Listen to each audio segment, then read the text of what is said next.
All right, so it's great to be back here with you all. That you've heard that saying about it's much harder to write a short memo than a long one. I've got 10 minutes, I normally speak for 60, so we're going to go like lightning here.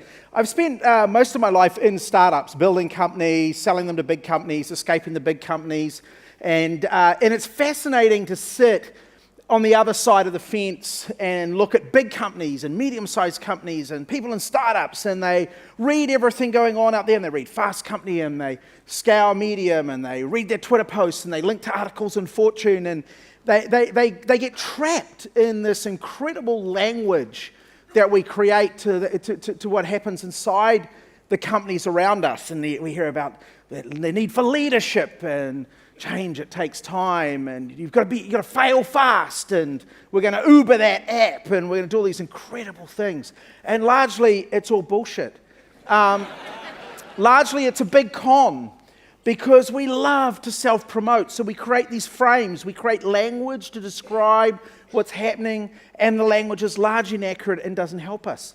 So what I wanted to do was to talk about a few of these cons for a second, and just challenge you when you leave here today to go, I'm actually not going to believe what I'm told anymore. I'm actually going to really go and interrogate it and ask the how we do it, right? You hear things like, we're going to experiment at the edges. We're going to build our little AR thing down here, our augmented reality thing. And it's going to be a really good little experiment at the edge. And then eventually, over time, we will put this in our business. And you just don't have time. How many of you have seen this chart here before?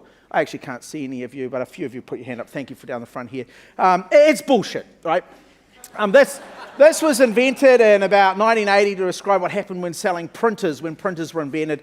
The world looks like this, right?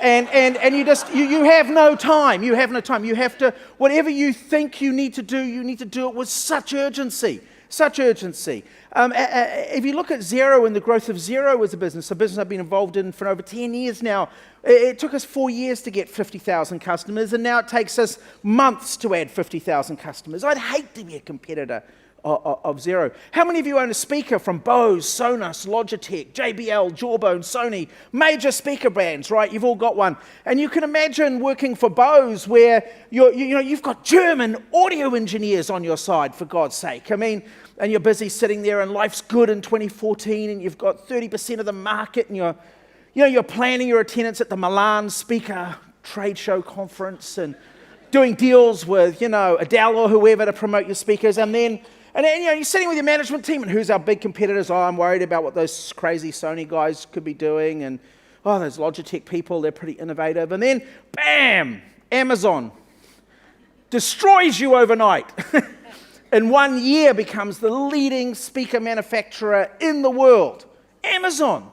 It's a shitty e-commerce site, right? It just happens to sell a lot of stuff. And suddenly, they're challenging your German audio engineers. Or the dating industry. You're trundling along, you saw the ads for eHarmony, Match.com, always at the movie theatre, which I could never understand why you'd be advertising to people on a date at the movie theatre. But probably a clean indication of how unhappy they all were. And then Tinder.